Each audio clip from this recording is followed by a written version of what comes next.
සියලුම SLT Mobitel සේවාවන් MySLT app එක හරහා කරගන්න.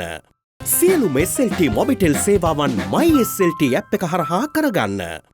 ලීවර් ආයුෂ් දන්තාලේපය දත්වල ඇති ප්‍රශ්න 10ක් වළකයි.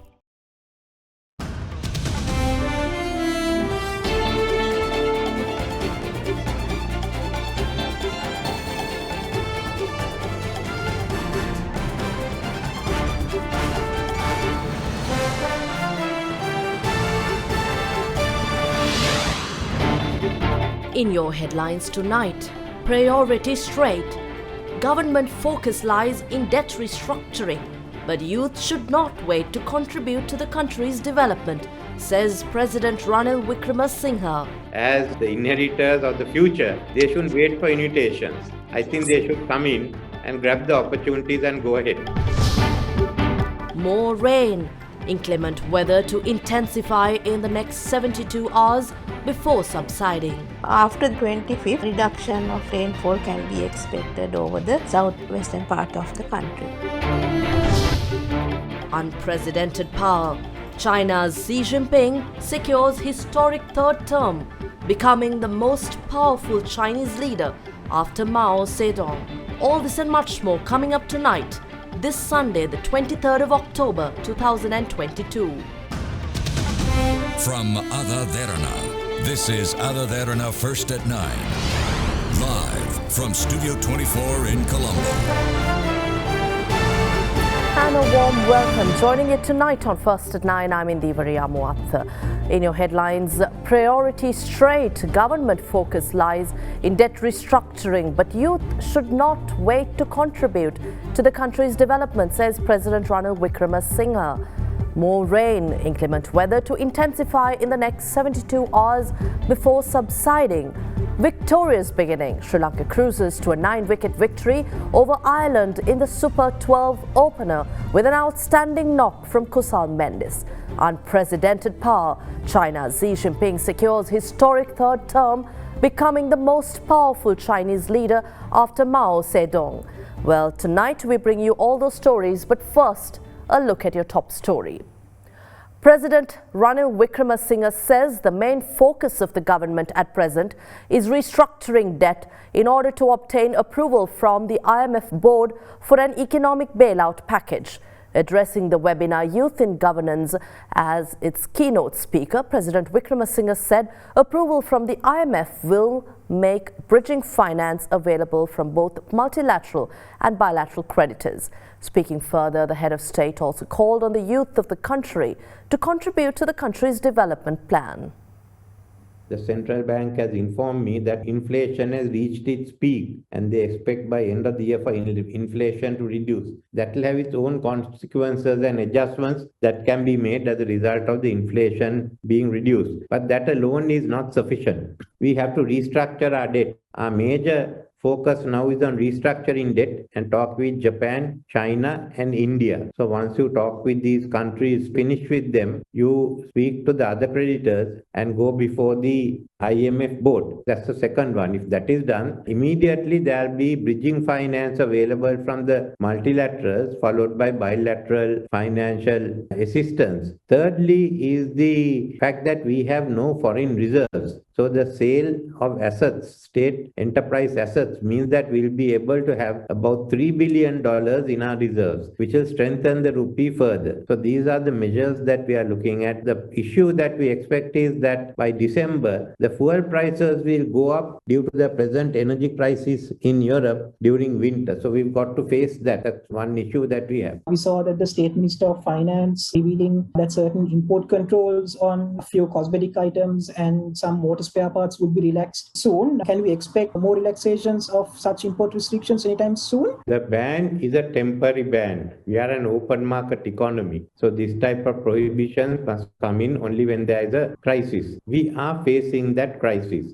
As a result, we put thousands of items on the list of import bans, but that is to be revised regularly, also based on the fact whether there is an improvement in our foreign exchange position. In the first round, these are some of the items that have been identified, but in future, as the foreign exchange situation improves, there will be further relaxation on the import ban. According to UNICEF, Sri Lanka ranks number 2 in the second highest rate of acute malnutrition among children under 5 in South Asia. Would like to know your opinion on this and how you are planning to eradicate malnutrition from Sri Lanka. Firstly, the food security scheme to ensure that food is available to everyone and that we back up the systems where people don't have money. So that's the first issue. Secondly, stabilizing the economy and ensuring that people have sufficient income to live.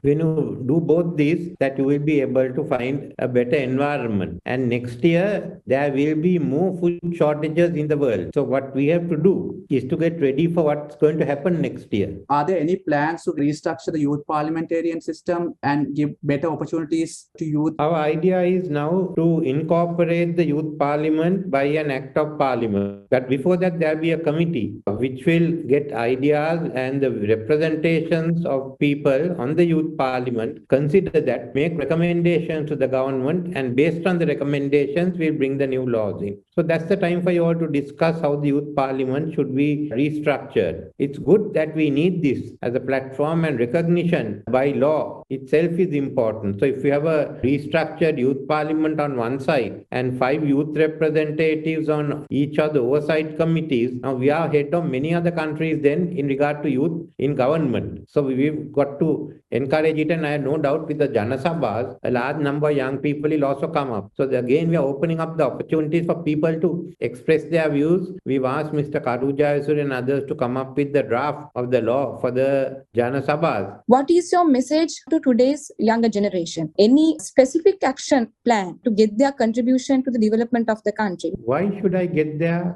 contribution to the development of the country? Why are they waiting to be invited? Yes. We were never invited. We grabbed the opportunities that came. As the inheritors of the future, they shouldn't wait for invitations. I think they should come in and grab the opportunities and go ahead.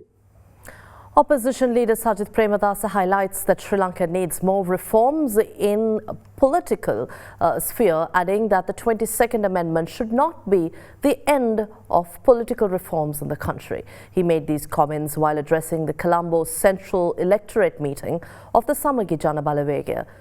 Meanwhile, Dr. Harsha De Silva, referring to a survey conducted by the University of Peradeniya, pointed out that the number of people in poverty have increased to 9.6 million from 3 million in year 2019. The Colombo Central Electorate meeting of the Samagi Jana Balawegaya was held last evening under the patronage of party leader Sajith Premadasa. Gotabaya Rajapaksa ආණ්ඩුව ගන්නකොට 30 ලක්ෂ 42000යි හිටියේ මේ රටේ දුප්පත් මිනිස්සු. මිනිස්සුන්ව කොච්චර දුප්පත්කමට ඇදලා දැම්මද කිව්වොත් පේරාදෙණිය විශ්වවිද්‍යාලයේ සතිය කරපු සමීක්ෂණයට අනුව ලක්ෂ 96ක් දුප්පත්කමෙන් පෙළෙනවා. උද්දච්චකම තුල ඒ ගත්තු තීන්දුවල ඵල විපාක තමයි රටේ ජීවත් වන මිලියන 22 අදත් විඳින්නේ. මම දරදඬු උද්දච්ච පුද්ගලෙක් නෙවෙයි. හැම දිශාවක් දිහාම බලනවා. හැම තොරතුරක් දිහාම බලනවා. හැබැයි අවසානයේ නිවැරදි තීන්දුව ගන්නවා. 22ට සහයෝගය ලබා දුන්නේ 20ට වැඩිය පොඩ්ඩක් හොඳ හින්දා. නමුත් අපි කියනවා 22 නෙවෙයි අවසානයේ. අපිට තියෙනවා ප්‍රතිසංස්කරණ රසක් කරන්න. ඒ හැම ප්‍රතිසංස්කරණයක්ම අපි ඉදිරියට ගෙන යන්නට ඕන. Independent parliamentarian Partli Champika Ranawaka says all dual citizens who are members of parliament should resign from their seats as they have no right to hold their parliamentary seats. Meanwhile, Minister of Ports, Shipping and Aviation Nimal Siripal De Silva says there won't be a parliamentary election until parliament completes 4.5 years. Ranil Wickremesinghe මැතිතුමා ඉතා පැහැදිලිව කියලා තියෙනවා අවුරුදු 4.5ක් යනකම් එතුමා පාර්ලිමේන්තුව විසිරුවා අරින්නේ නැහැ කියලා. ඒ නිසා කොච්චර නැටුවත් පාර්ලිමේන්තු මැතිවරණයක් ලැබෙන එකක් නැත. 22 වෙනි සංශෝධනයට අපි සංශෝධන වගේක් ඉදිරිපත් කරා. පාර්ලිමේන්තුවට එල්ල වී තිබෙන චෝදනාවේ බරපතලම චෝදනාව මොකද්ද? එහෙට පනිනවා මෙහෙට පනිනවා. අපි සංශෝධනයක් දැම්මා. පක්ෂ මාරු කරලා එහෙට මෙහෙට පැන්නොත් മന്ത്രിකම හබක්. මොකද කියන්නේ? ඕගොල්ලෝ අනුමත කරලා අප්පුඩි ගැහුවට වැඩක් නැහැ. පාර්ලිමේන්තුව අනුමත කරේ නැහැ. ඇයි පණිනායෙන් ඉන්නේ? මෙවර ඉතාමත්ම අත්නෝමතික විදිහට පාර්ලිමේන්තුවේ ඇතැම් මන්ත්‍රීවරු විශේෂයෙන්ම ආණ්ඩු පක්ෂයේ මන්ත්‍රීවරු ක්‍රියා කරන්න පටන් ගත්තා මේ ද්විත්වපුරවැසි ප්‍රශ්නය පිළිබඳව. දැනට වාර්තා වෙලා තියෙනවා කියලා කියනවා 10 දෙනෙක් ඉන්නවා කියලා. මම හිතන්නේ දැන් ඒ ද්විත්වපුරවැසි භාවය දරන සියලු දෙනාම නම්බුකාර පිටින් ඉල්ලා අස්විය යුතුයි. මුන්ට ඒ දුරය දරීමේ කිසිම හැකියාවක් නැහැ. ශ්‍රී ලංකා පොදුජන පෙරමුණේ ඇතැම් මන්ත්‍රීවරු ඔවුන් හිතුවා ඔවුන් තමයි මේ පාර්ලිමේන්තුව පාලනය කරන්නේ. ඔවුන් තමයි ජනාධිපති පාලනය කරන්නේ. ඒගොල්ලන්ට හොඳ පාඩමක් ලැබුණා. Now, as heavy rains continue to lash parts of the island, the Department of Meteorology forecast heavy showers of up above 100 millimeters to continue to several parts of the island. The Met Department added that the prevailing weather pattern is likely to continue until Tuesday. Taking the situation into account, the National Building Research Organisation said early landslide warnings issued to several areas in 5 districts are still in effect. According to the Department of Meteorology, the low pressure zone created over the central Bay of Bengal has intensified into a deep depression. It is likely to take the shape of a cyclonic storm by tonight or by early tomorrow morning and is expected to cross Bangladesh, adjoining the West Bengal coast on the 25th of October. The Met Department stated that there won't be a direct impact to Sri Lanka but added that the southwesterly winds will be maintained throughout. In this backdrop, heavy rainfall is triggered in several provinces and districts across the country. During the last 24-hour cycle ending at 8 am today, the highest rainfall of 279 millimeters was recorded from the area of Haggoda in Galle district. The inclement weather gave rise to incidents of flooding and area inundations affecting daily lives of people. One such incident was reported from the Baddagam area in the Galle district after water levels of the river Gin overflowed and inundated low-lying areas around the river basin. Meanwhile, public transportation along the Valimada-Haputeli main road was disrupted for about 2 hours after a tree fell on the road, obstructing vehicular movement last night. In another development, a resident of the Nugagoda area in Vaskadu lost his life after falling into a canal in the Vaskadu area in Kalutara district. In the meantime, a mound of earth collapsed and damaged 2 houses in the Berual area in Kalutara district. However, none of the residents were harmed in the incident.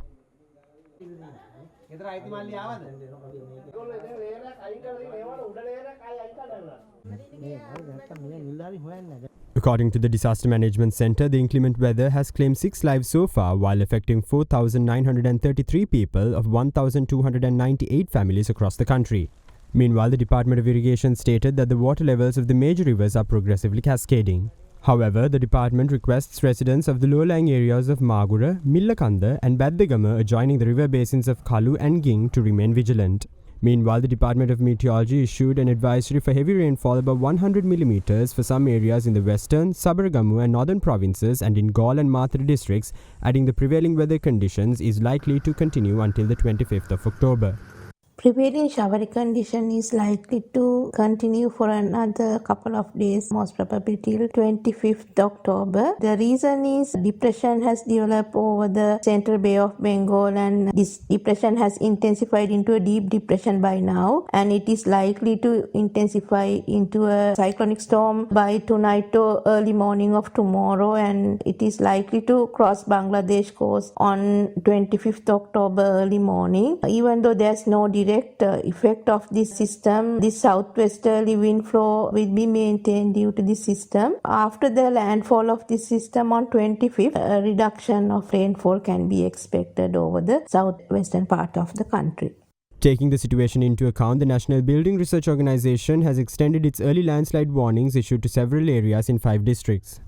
Warning level 2 alert Amber warning was issued to Akimana, Galle Prograde and Baddagama Division 2nd Division Galle District, Palindanura, Valalavita, Durangoda, Ingiri and Bulasingala Division 2nd Division Kaltara District, Ambagama Korle Division 2nd Division Norili District. Warning level 1 watch yellow warning was issued to Yakalamula Nagoda Division 2nd Division Galle District, Matuguma Millania Nagalavatta Division 2nd Division Kaltara District, Mavanella, Budatkovitia, Varakapola, Ruanwella, Yatiantota, Ternikalan, Dehovita Division 2nd Division Kegol District, Kalavana, Kuruvita, Ratnapura, Nivitigala, Ahliagoda, Ayagama and Kiriala Division 2nd Division Ratnapura District.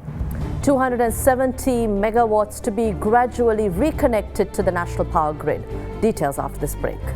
Rhino පුතා හැබැයි යා ගෙදර නිදියන්නෙම අමෝතු තැනක. කාලගුණය කොහොමුණත් Rhino නං වහලට safe තමයි මුළු ගෙදරම. Rhino Cement Roofing Sheets. Then you know what I know. I know. Big 3. Welcome back. You're watching AdaDerana First at 9. The second generator at the Norochole coal power plant, which was shut down due to maintenance activities for more than 4 months, has been restored and will be reconnected to the national grid today. According to the Engineers Association of the Ceylon Electricity Board, a capacity of 270 megawatts generated by the power plant will be gradually added to the national grid. Unit 2 of the plant was shut down by the Ceylon Electricity Board on the 17th of June to carry out essential routine maintenance.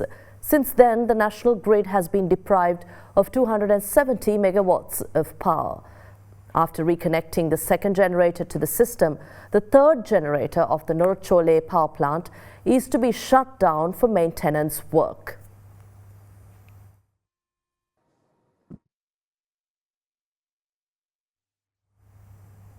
The Inter-University Students' Federation engaged in protest in Tangol, demanding the release of their convener Vasantha Mudalige and 2 others detained under the Prevention of Terrorism Act. Although they planned to stage the protest before the Tangol Detention Centre, police intervention led the protests to be moved elsewhere and were also joined by Field Marshal Sarath Fonseca. Around 7 a.m. today, members of the Inter-University Students' Federation and artists embarked on a train journey from Fort Railway Station to Beliatta to engage in protest in front of the Tangol Detention Centre, demanding the immediate release of IUSF convener Vasantha Mudalige and 2 others currently detained under the provisions of the Prevention of Terrorism Act.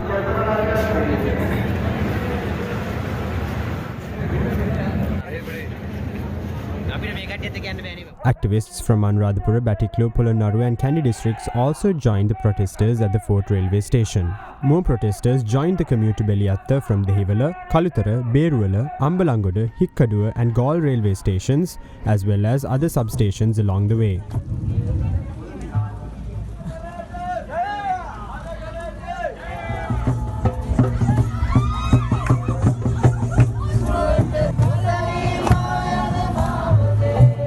The protesters were met with police barricades when they reached Beliatta at noon, halting their advance to the Tangol town.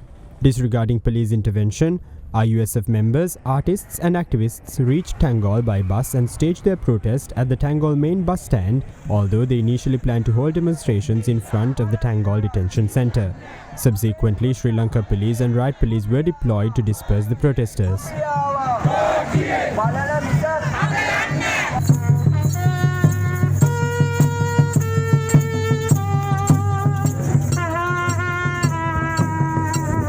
Parliamentarian of Samik Janabalawegaya, Field Marshal Sarath Fonseca, also joined the protest. Navy and police arrested 45 suspected illegal immigrants from Habaraduwa area during a coordinated search operation. Habaraduwa police suspect the individuals were attempting to leave for Australia and were awaiting at the lodge until their transport arrived. 36 men and 7 women over 18 years of age and 3 below the age of 18 identified as residents of Jaffna, Vaunia, Mana, Venapur and Putlam were among the arrested. A bus used for the transportation of the group was also taken into custody and were handed over to the Habaraduwa police along with the suspects. This development came after a total of 183 Sri Lankans who were attempting to seek asylum in Australia were sent back to the country.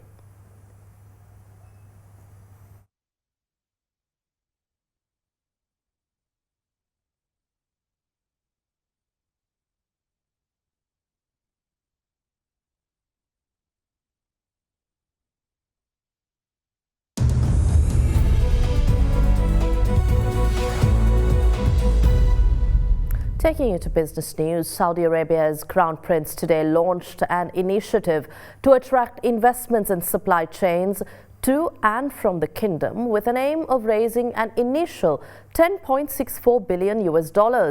The initiative by Prince Mohammed bin Salman will include allocating about 10 billion riyals in incentives for supply chain investors. The Gulf state last year announced it would invest about 500 billion riyals in infrastructure, including airports and seaports, by the end of the decade in a bid to become the transport and logistics hub under an economic diversification plan.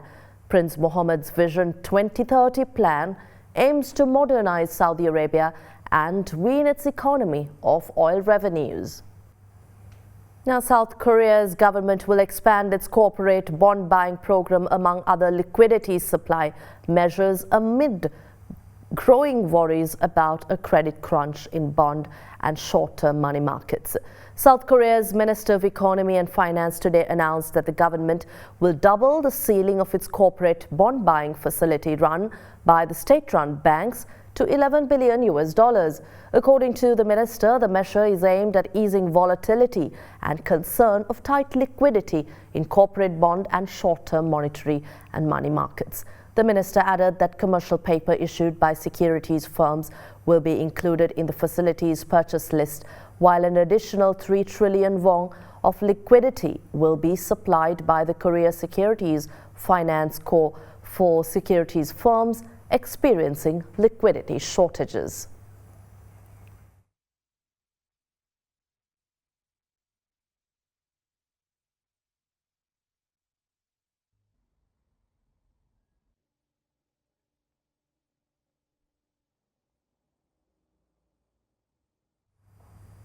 Japan intervened in the foreign exchange market to prop up yen for the second time in a month after its currency weakened to nearly 152 to the dollar, mainly due to the widening gap between the US and Japanese interest rates. Meanwhile, a senior ruling party official recently stated that the economic stimulus by the government of Japan must exceed $100 billion. These developments take place during economically troubling times for Japan, with the yen plummeting to record lows and inflation threatening to cripple the economy. Yoshitaka Shindo, executive acting chairperson of the ruling Liberal Democratic Party's Policy Research Council, said today that Japan's promised economic stimulus must be big enough to exceed the economy's output gap of about $100 billion. The stimulus package, which seeks to mitigate the blow from rising fuel and raw material prices to households, is still being crafted by Prime Minister Fumio Kishida's administration. The remarks are to growing calls among ruling party officials for hefty spending to ease the strain from rising inflation on households. On monetary policy, Shindo said that the Bank of Japan must eventually exit the ultra-easy policy, but doing so now would be premature as Japan's economy and wage growth remain weak. Japan intervened in the foreign exchange market on Friday to buy the yen for the second time in a month after its currency weakened to nearly 152 to the dollar, due in part due to the widening gap between US and Japanese interest rates. The Japanese government is expected to announce the stimulus package by the end of this month as the weak yen adds to households' pain by inflating the cost of already expensive food and fuel. The government and LDP-led coalitions are considering state outlays of more than $140 billion to fund the package. And that's all on AdaDerana English News for tonight. Thanks for watching. We'll see you again tomorrow at the same time. Good night.